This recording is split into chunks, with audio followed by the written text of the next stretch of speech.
அன்பிற்கினிய கம்பம் சட்டமன்ற தொகுதி சின்னமனூர் நகர் மற்றும் ஒன்றிய வாக்காளர் பெருமக்கள 2026 வருடம் ஒரு மாற்றம் தரக்கூடிய ஆண்டாக தளபதி விஜய் அவர்களுடைய தலைமையிலே மாற்றத்தை ஏற்படுத்தக்கூடிய ஒரு ஆண்டாக அமைய இருக்கிறது. மாற்றத்தை ஏற்படுத்தக்கூடியவர்களாக தமிழக வெற்றி கழகத்தின் சார்ந்த கம்பம் தொகுதியில் இருக்கக்கூடிய அத்தனை நகர ஒன்றிய பொறுப்பாளர்கள் மற்றும் தொண்டர்கள்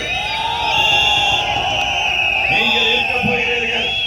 மற்றும் நம்மளுக்கு ஆதரவு தெரிவித்திருக்கின்ற அனைத்து அமைப்புகள் 15 அமைப்பு நம்முடைய விவசாய சங்கம், நம்முடைய அகில இந்திய பார்வர்டு பிளாக், தென்னிந்திய பார்வர்டு பிளாக், தமிழ் தேசிய பார்வர்டு பிளாக், தமிழ் விடுதலை புலிகள் முன்னணி இயக்கம், எண்ணற்ற இயக்கம். அதே மாதிரி நம்மளுடைய சகோதரர் வளரும் தமிழக இயக்கம், கிட்டத்தட்ட ஒரு 15-16 இயக்கங்கள் நமக்கு ஆதரவு தெரிவித்திருக்கிறார். தீரன் சின்னமலை கவுண்டர் பேரவை, ஒக்கலிக்க கவுண்டர் சங்கம், தம்புரான் அமைப்பு, எண்ணற்ற நம்முடைய அமைப்புகள் கம்பத்தில் ஒரு பொது வேட்பாளராக 234 சட்டமன்ற தொகுதிகளில் 233 தொகுதிகளில் வேற வேற கட்சியில கூட்டணி இருந்தாலும் இங்கே கம்பம் சட்டமன்ற தொகுதியிலே ஒரு நீதியின் பக்கம், ஒரு நேர்மையின் பக்கம், ஒரு சிறந்த சமூக சேவகன் ஜெகநாத் மிஸ்ரா பக்கம் தான் நாங்கள்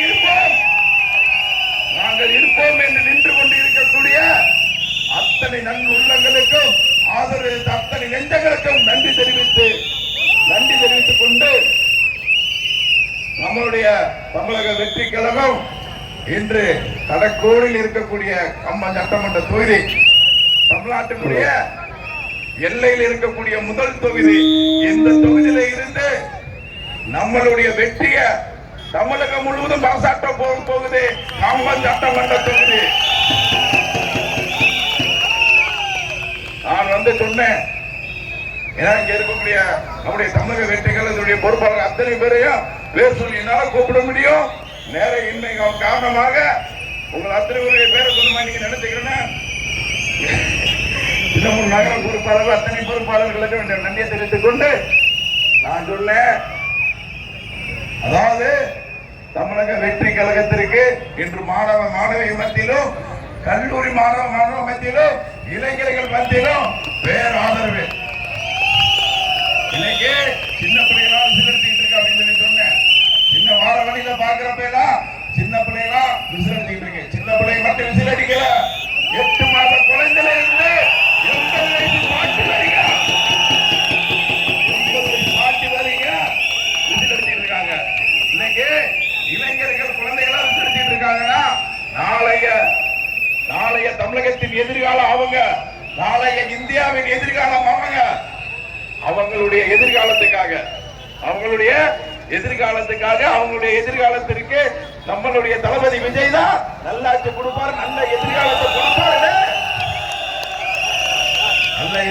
கொடுப்பாருன்னு விசிலடிச்சிட்டு இருக்காங்க.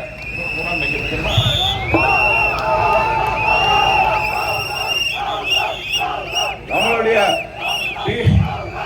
டிஎன்டி வேட்பாளர்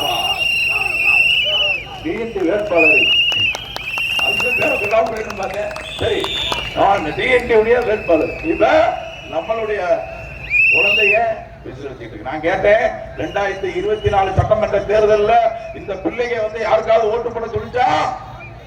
2021 சட்டமன்ற தேர்தல்ல யாருக்காவது ஓட்டு போட சொல்லிச்சா? சரி, உங்க சின்ன வயசுல அப்படியே உங்க சின்ன வயசுல வரேன். நம்ம சின்ன வயசுல நம்ம அப்பா அம்மா தாத்தா பாட்டிட்ட போய் நீ இந்த கட்சிக்கு ஓட்டு போட நம்ம சொன்னோமா? சொல்லலையே. தேர்தல் வந்ததே தெரியாது, தெருவுல விளையாண்டுகிட்டு இருப்போம். ஆனா இப்ப இந்த பிள்ளைய சொல்லுது, இப்ப தமிழக வெற்றி கழகம் நம்மளுடைய கூட்டணி அமைப்புல மட்டுமா விசித்திரத்தை கேட்குது? அனைத்து இந்திய அண்ணா திராவிட முன்னேற்ற கழகம், திராவிட முன்னேற்ற கழகம், நம்ம நண்பர்கள், அவர்கள் நம்ம நண்பர்கள், அவங்க வீட்டிலேயே விசித்திரத்தை கேட்குதா இல்லையா? அங்க சொல்லுது அந்த பிள்ளை, அப்பா அம்மா தாத்தா பாட்டி, நீங்க ஆண்டுதோறும் வருஷம் முழுக்க நீங்க உதயசீரனுக்கு ஓட்டு போட்டீங்க, ரெட்டலைக்கு ஓட்டு போட்டீங்கப்பா. இந்த முறைப்பா உங்க பிள்ளைக்காகப்பா, உங்க மகனுடைய வாழ்க்கைக்காகப்பா விசிலுக்கு ஓட்டு போடுங்கப்பா, விசிலுக்கு ஓட்டு போடுங்கப்பா. சொல்றாங்களா இல்லையா? அவங்க சொல்றாங்க, சத்தம் இல்லாம வீட்டுல விசில் அடிக்காதடா, இங்க மானத்தை வாங்காதடா, சத்தம்லாம் நான் போட்டுறேன் குருதாசாமி அப்படின்னு சொல்லி சொல்றீங்களா இல்லையா? உங்ககிட்ட பிள்ளைய சத்தியம் வாங்கியிருக்கா இல்லையா? காவல்துறை ஒரு நண்பர் ஒருத்தர் சொன்னாரு, என் வீட்டுல என் பிள்ளை விசிலுக்கு சத்தியம் வாங்கிட்டு சார் அப்படின்னு சொல்லி காவல்துறை நண்பர் சொல்றாரு. இன்னைக்கு அரசு துறையில தபால் ஓட்டுல அதிக ஓட்டை வாங்கியிருக்கிறது நம்ம. தபால் ஓட்டுல 80% ஓட்டை நம்ம வாங்கியிருக்க அரசு துறை அதிகாரிகள். மாற்றம் வேணும் அப்படிங்கிற நினைச்சிருக்காங்க. இப்ப நான் சொன்னேன், இந்த பிள்ளைய தானே உசுரு, நம்ம பெற்ற பிள்ளை தான் நம்மளுக்கு உசுரு. அவங்க தானே நம்மளுக்கு எதிர்காலம், எல்லாமே நம்ம வாழ்க்கை இருக்கிற எல்லாமே அவங்களே தானே பண்றாங்க. 1000 சொத்து சோகம் நம்ம சேர்த்து வச்சிருந்தாலும் நம்ம பிள்ளைங்க தானே நம்ம சொத்து, நம்ம பிள்ளைங்க தானே நம்ம சொத்து. இப்ப அந்த பிள்ளைய விசிலுக்கு ஓட்டு போட சொன்ன பிறகு நீங்க வேற சின்னத்துல ஓட்டு போட்டுட்டு அந்த பிள்ளைய கொஞ்சம் முடிக்க முடியுமா? வேற சின்னத்துல ஓட்டு போட்டுட்டு முடிக்க அதிமுக திமுக நண்பர்களே, உங்க பிள்ளைய விசிலுக்கு ஓட்டு போட்டு சொன்ன பிறகு வேற சின்னத்துக்கு ஓட்டு போட்டுட்டு நிக்க முடியுமா? அப்ப நீங்க பாத்துக்கங்க,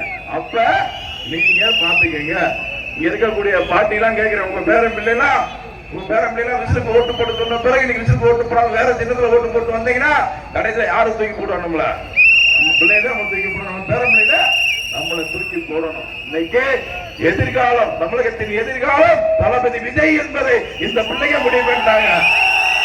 அடிக்கிற சத்தம் விண்ணை பிறக்குது.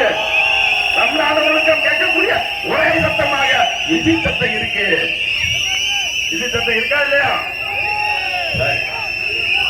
அப்படியே கம்பம் சட்டமன்ற தொகுதிக்கு வருவோம். கம்பம் சட்டமன்ற தொகுதிக்கு வருவோம்.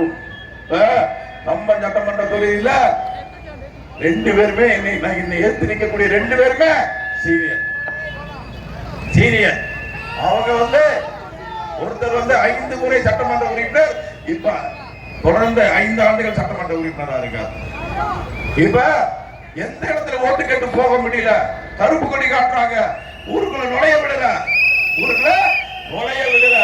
வீட்டுல உட்கார்ந்துக்கிட்டு 5000 ரூபாய் ஓட்டு கொடுக்கலாம்னு நினைச்சவங்க இப்ப தோக்குறான், ஒரு 500 ரூபாய்க்கு தோப்போம் சொல்லி 500 ரூபாய்க்கு வந்துட்டாங்கன்னு கேள்விப்பட்டேன். 5000 ரூபாய் கொடுத்தா தோக்குறது, ஐயோ அப்படின்ட்டு 500 ரூபாய் கொடுத்து தோக்குறதுக்கு வந்துட்டாங்க. 500 ரூபாய் கொடுத்த டோக்கன் வேற, டோக்கன் வேற 8000 ரூபாய் டோக்கன். அது வேற அதிமுக பார்த்தா ரிசர்வ் பேங்க் ஆஃப் இந்தியா செக்கவே அடிச்சுட்டான். ரிசர்வ் பேங்க் ஆஃப் இந்தியா தான் செக் அடிக்கல. இந்த காவல்துறை எல்லாம் பார்த்துட்டு இருக்காங்க. ரிசர்வ் பேங்க் ஆஃப் இந்தியா அடிக்கிற செக்க அதிமுக அடிச்சு கொடுக்குறான். எங்கதான் சட்டம் போய் சேரும் போதுன்னு எனக்கு தெரியல. 8000 ரூபாய் டோக்கன், 10000 ரூபாய் டோக்கன் தொடச்சு போடக்கூடிய பேப்பரா கூட உங்களுக்கு பயன்படாது. தொடச்சு போடக்கூடிய அது எதை தொடப்பீங்க, டேபிள் தொடப்பீங்களோ இல்ல குப்பகுளத்தை தொடப்பீங்களோ, ஏதோ தொடப்பீங்களோ எனக்கு தெரியாது. பெண்களை என் வாயால சொல்ல மாட்டேன். தொடச்சு போடுற பேப்பர் கூட அந்த 8000 ரூபாய் டோக்கனும் 10000 ரூபாய் டோக்கனும் வராது. இப்ப சொல்லணுமா, அதை சொல்லணுமா, அது போடுங்கப்பா, அதை வேணாம் விட்டுலாம் மாட்டேன். என்ன எதிர்த்து நிக்கிறாங்களே 2 பேர், அவங்க வயசு என்னப்பா, வயசு என்ன ஒருத்தருக்கு 78, ஒருத்தர் 77. சரி, 78, 77 வயசுல உங்க வீட்டுல தாத்தா அப்பா இருந்தா என்ன சொல்லுவீங்க? பொம்பளை பிள்ளை சொல்லிட்டு என்ன சொல்லுவீங்க? வீட்லயே இருங்கப்பா, வீட்ல இருக்கப்பா, அப்பா வீட்ல இருக்கப்பா, ரெஸ்ட் எடுங்கப்பா அப்படின்னு நீங்க சொல்லுவீங்க. அதத்தான் இந்த மகன் சொல்றேன், அப்பா ரெண்டு அப்பாவும்பா, நீங்க ரெஸ்ட் எடுங்கப்பா, வீட்டுல ரெஸ்ட் எடுங்கப்பா, கம்பங்களை நாங்க பாத்துக்கிறோம்ப்பா, கம்பம் சட்டமன்றத்தை நாங்க பாத்துக்கிறோம்ப்பா, நீங்க 25 ஆண்டுகால கம்பம் சட்டமன்ற தொகுதிக்க செஞ்சது போதும்பா, செஞ்சது போதும், செஞ்சது போதும்பா சாமி, செஞ்சது போதும், செஞ்சது போதும். ரெண்டு மகனை வச்சுக்கிட்டு நீங்க செய்யறதுதான் தோல்வியா சாமி? நான் பேசணும்னா நிறைய பேச வேண்டியிருக்கு, நிறைய பேச வேண்டியிருக்கு. சொந்த கட்சிக்கார அன்னைக்கு அண்ணா திராவிட முன்னேற்ற கழகம், திராவிட முன்னேற்ற கழக கட்சிக்காரங்க நல்லது செய்யாத நீங்க மக்களுக்கு நல்லது செய்ய போறீங்க. திமுக நண்பர்களே, அதிமுக நண்பர்களே, உங்களுக்கு தெரியும், உங்கள் மனசாட்சிக்கு தெரியும், உங்களுக்கு நல்லது செய்யாதவர்கள் தங்களது மகனை வைத்துக் கொண்டு நகர்மன்ற தலைவருக்கும் நகராட்சி செயலாளருக்கும் வசூல் செய்தவர்கள் இந்த மக்களுக்கு நல்லது செய்ய போறாங்களா? மக்களுக்கு நல்லது செய்ய போறாங்களா? கேட்கிறேன். இன்னைக்கு தூய்மையான வேட்பாளராக, யாரும் விரல் விட்டு குறை சொல்ல முடியாத வேட்பாளராக, ஒரு சமூக சேவனாக கோடான கோடி பணங்களை மக்களுக்காக செலவிட்டு விட்டு, கோடான கோடி பணத்தை மக்களுக்காக செலவிட்டு விட்டு இன்று மக்களின் வேட்பாளராக, கம்பம் சட்டமன்ற தொகுதியின் வேட்பாளராக இன்னைக்கு உங்க முன்னாடி நிக்கிறேனே, அவங்க ரெண்டு அப்படியா? அப்படியா? இல்லையா? இல்லையா? இல்லையா? நான் ஆயிரக்கணக்கான மாணவ மாணவிகளை படிக்க வச்சிருக்கேன், ஆயிரக்கணக்கான மாணவ மாணவிகளை படிக்க வச்சிருக்கேன். கொரோனா காலத்தில் கோடான கோடி ரூபாயை மக்களுக்கு செலவழிச்சிருக்கேன். கொரோனா தடுப்பூசி 1 லட்சம் பேருக்கு போட்டிருக்கேன். தமிழக முதலமைச்சர் இன்று இருக்கக்கூடிய முதலமைச்சர் சந்திச்சு 25 லட்சம் ரூபாய் நிவாரணத்துக்கு நிதி கொடுத்தேன். முன்னாள் அமைச்சர், முன்னாள் முதலமைச்சர் அவர் சந்திச்சு 50 லட்சம் ரூபாய் நிதி கொடுத்தேன். இன்னைக்கு இலவச ஆம்புலன்ஸ் வாங்கி கொடுத்திருக்கீங்க. என்னுடைய சேவைகளை சொன்னா எண்ணற்ற சேவைகள் இந்த மக்களுக்காக செஞ்சிருக்கேன். ஒரு ஆட்சி அதிகாரத்துக்கு வந்து இந்த மக்களுக்கு இன்னமும் நம்ம நல்லது செய்யணுமே அப்படிங்கிற எண்ணத்துல இன்னைக்கு தளபதி விஜயின் தலைமையில 2006ல புரட்சி கலைஞர் கேப்டன் விஜயகாந்தன் கட்சியில அவர் மாற்றத்தை தரம் சொல்லி வந்தாரு.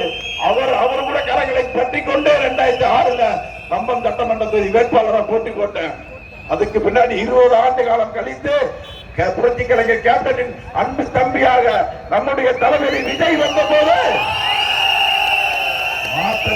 மாற்றத்தை நிச்சயமாக இந்த மக்களுக்கு தருவார் என்று அவர் கரங்களை இருக்கப்பட்டுக் கொண்டு இன்று கம்பம் சட்டமன்ற தொகுதியிலே உங்களது வேட்பாளராக போட்டி போடுகின்றேன். இன்னைக்கு பாத்தீங்க அப்படின்னா அடிப்படை சுகாதார வசதி நம்ம சட்டமன்ற தொகுதியில எங்கேயும் இல்ல. 48 கிராமத்துல பொது கழிப்பிடம் இல்ல சார், பொது கழிப்பிடம் இல்ல. அந்த பொது கழிப்பிடத்தை எங்களுக்கு ஏற்படுத்தி கொடுங்க சார் அப்படின்னு சொல்லி சொன்னாங்க. 48 கிராமம் கம்பம் சட்டமன்ற தொகுதியில.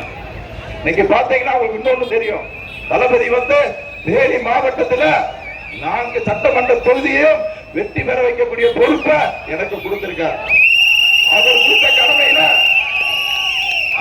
கடமையில ஆண்டிப்பட்டி சட்டமன்ற தொகுதியுடைய பிரச்சாரத்தை முடித்துவிட்டு, ஓடி சட்டமன்ற தொகுதி பிரச்சாரத்தை முடித்துவிட்டு அருமை தம்பி பிரகாசுக்கும் ஆண்டிப்பட்டி தொகுதி அருமை தம்பி பாண்டிக்கும் இன்னைக்கு நம்முடைய பெரியவர் சட்டமன்ற உறுப்பினர் சபரிக்கு பிரச்சாரத்தை முடித்துவிட்டு தேனி மாவட்டத்தை தமிழக வெற்றி கழகத்தின் கோட்டையாக மாற்றுவதற்கு, தேனி மாவட்டம் தமிழக வெற்றி கழகத்தின் கோட்டையா இல்லையா? அன்பார்ந்த உறவுகளை, ஒரு சமூக சேவனாக இருந்து உங்கள் மத்தியிலே இன்று நான் வாக்கு சேகரிக்கின்றேன்.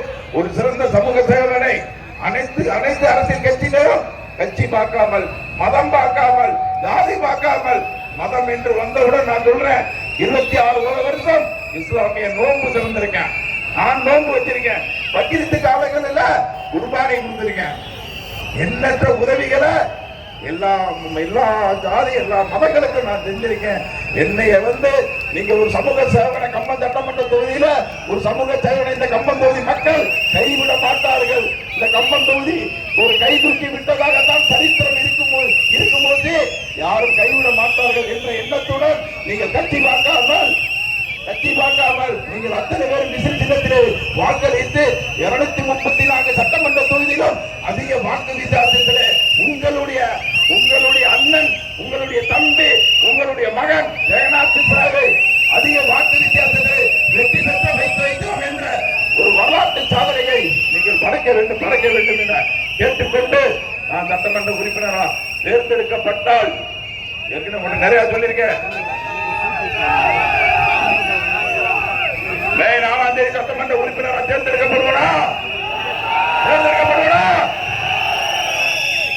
தேர்ந்தெடுக்கப்பட்டவுடன் நீங்கள் ஆரம்ப சொன்ன சின்னமுனூர் நகராட்சி குப்பை காடாக கிடக்கு.